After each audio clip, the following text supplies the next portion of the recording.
There is a new update for Lightroom Classic CC that promises up to 30% more detail in your photos. So I've been hugely excited about that. I'm on the Lightroom beta, so I've been trying it out, and I have good news and bad news. First, if you do want Lightroom Classic CC, you can pick it up at this link, sdp.io/Adobe deal. It's a monthly subscription type thing, and part of my goal here today is to help you assess whether it's worth it to jump in or not. And I want to say there's been a lot of media coverage about this, and the headlines look like this. Adobe Enhanced Details increases raw photo resolution by up to 30%. That's a big claim. From CNET, Lightroom AI boosts image quality by 30%. That sounds fantastic. Like if your sensor could suddenly go from being 24 megapixels to 32 megapixels, that would be worth a lot. And it kind of fulfills this long promise of raw files to be able to sometime in the future use better processing to get better image quality out of it. I'm going to test the heck out of it. First, I want to plug my book. We have books on Lightroom 5, 6, and Lightroom Classic CC. You can pick it up at northrop.photo or go to Amazon and check out the reviews. These are video books, so they have a ton of video training built in. I think 14 hours of video training, and it's really inexpensive, but you can use the coupon code YouTube to get an additional discount. I want to clarify there's a difference between how Fuji and non-Fuji cameras are processed in Lightroom, and the differences with enhanced details are much more significant for Fuji X-Trans cameras like the X-T3 or the X-H1 than they are for cameras with a bare sensor like most other cameras, including other Fuji cameras. So you understand kind of the behind the scenes of what Lightroom is doing here. Enhanced details, this feature changes Adobe's demosaicing algorithm. And that algorithm is the way that it takes the raw data from your sensors, which look kind of like this, and turns it into a proper JPEG photo. And the way this traditionally works is it will take the data from a set of 4 photo sites and turn this into 1 pixel. So you can see these 4 photo sites have 2 green photo sites, 1 red and 1 blue. So there, that photo site has red, blue, and green information. And then this next set of 4, including an overlapping 2 photo sites, will become another pixel. And it repeats that and can make a full color photo with every pixel having full color. This was a little bit different for Fuji X-Trans sensors because they use a different pattern. And you can see these 4 photo sites here have full color information. But then if we go down here, suddenly we have 4 green photo sites with absolutely no red or blue information. And that's much more complex for the demosaicing algorithm to figure out because it has this pixel with no red or blue information, basically no color information. So for all of those resulting pixels, it has to make guesses. And that's why Adobe has resorted to what they call machine learning or AI to kind of figure out what the right guess is to make for those sort of missing pixels. And for Fuji users, it has made a big difference.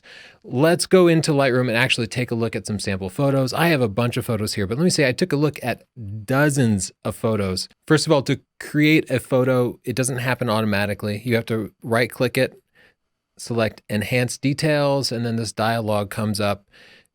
Once the dialog pops up, you can click it to kind of show yourself the before and after. And this is a good way to get a good sense for what it's going to be. I'll say that this image here is extremely zoomed in. I think it's like 4:1 or something. So you're looking very close at individual pixels. Any differences you perceive here might not be nearly as significant in a print because you wouldn't be looking that closely at it.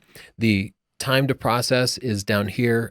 It does the processing entirely on your GPU. So if you have a big gaming GPU like I do on my computer upstairs, it'll happen pretty fast. I think this particular picture took about 5 seconds on my gaming PC, and even 50 megapixel files only happen in about 10 seconds.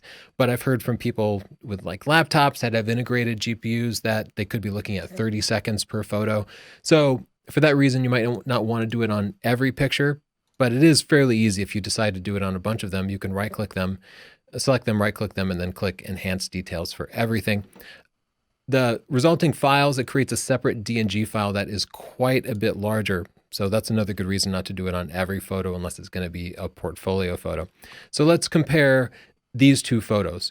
Now, as we zoom in here, you can see the image on the left is the one that's enhanced.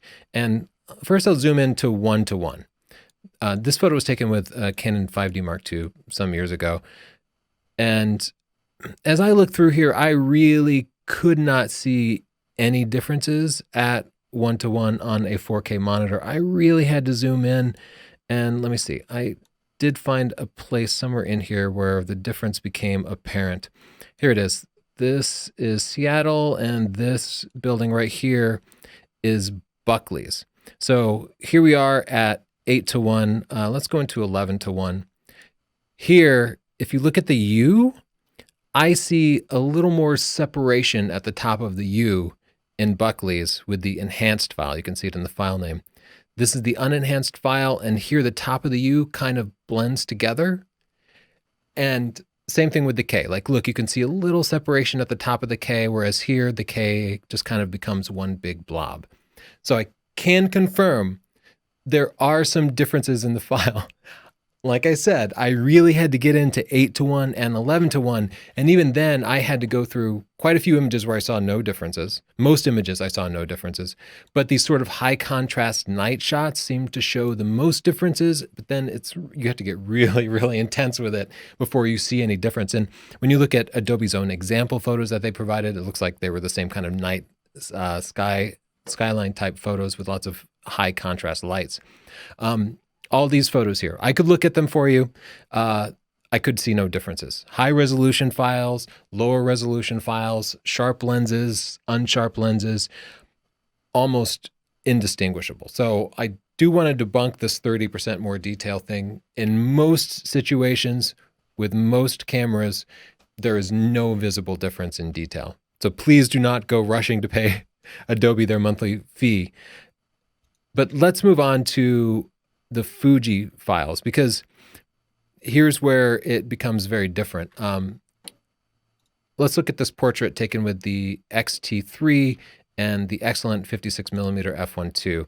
First, let's zoom out here so you can get a sense for the overall photo. This is the enhanced file on the left. If I zoom in really tight on the eyes, and again, you're not going to see any difference even on the Fujis unless you get in pretty tight. If I zoom in tight on the eyes and I look at the eyelashes, I can start to see some differences. You probably can't see it here, so let's go into 11:1. Now, let's look at this particular eyelash. Here on the enhanced file, it looks nice and smooth. It has a good shape to it. If you look at that same eyelash over here, it looks kind of jagged and even a little bit wormy. You can see lots of kind of odd patterns. If I look at the way the white here sort of falls off, here it's nice and smooth, whereas here it appears jagged. So would I ever see these differences in a print? Probably not. I was happy with this original file that I took with the Fuji before this existed. I do think the enhanced details version of this is generally superior. So if I was going to do something with that file, I would definitely do enhanced details. But there's a catch. Look at the lower eyelashes here. And on the unenhanced version, you can see the eyelashes themselves are black. But on the enhanced version, the eyelashes here become distinctly red. Now, I just talked about this. Fuji X-Trans sensors have to guess about red and blue pixels for a lot of the pixels. They're just guessing the colors. And it looks like the new enhanced details algorithm made a wrong guess because Chelsea's eyelashes are just dark. They're not red. Let's take a look at another example. Here is Chelsea with her dad. And let's zoom out here.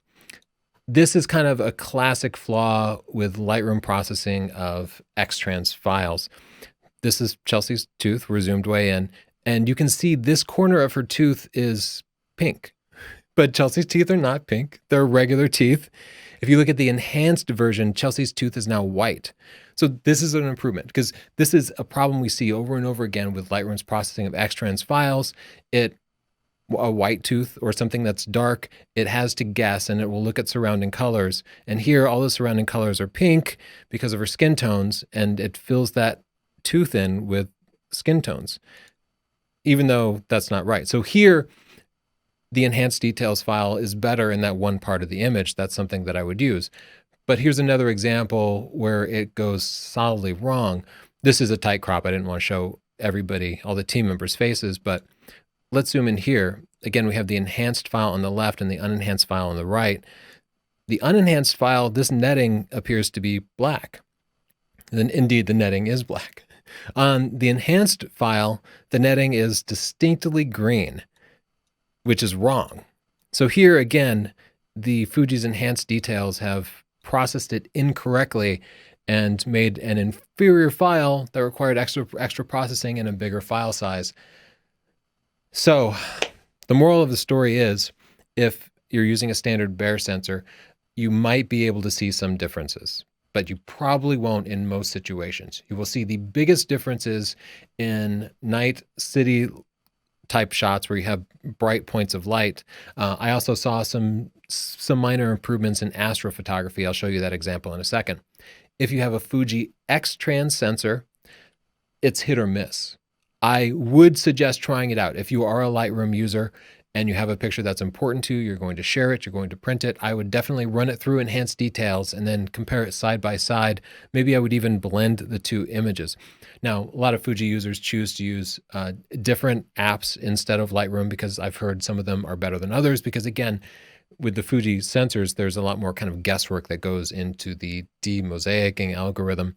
I think in general, the enhanced details is better for Fuji users, but I would never go into it blindly because, as you can see, it does introduce some weird flaws. Now, I promised I would look at a non-Bayer sensor astrophotography shot. This is taken with an A7R III and the excellent Sigma 20mm f1.4 lens. Let's just jump into this constellation here. And again, we're at 11:1. So this is really tight. And here, I think the enhanced details version of this photo is superior. You know, it's going to be tough to really see some differences, but if you look really closely, you can see a few differences. The enhanced version is a little bit smoother and a little bit better. First of all, I think the quality of the noise that we have in the background here is generally better. The noise seems a little bit less and a little bit smoother.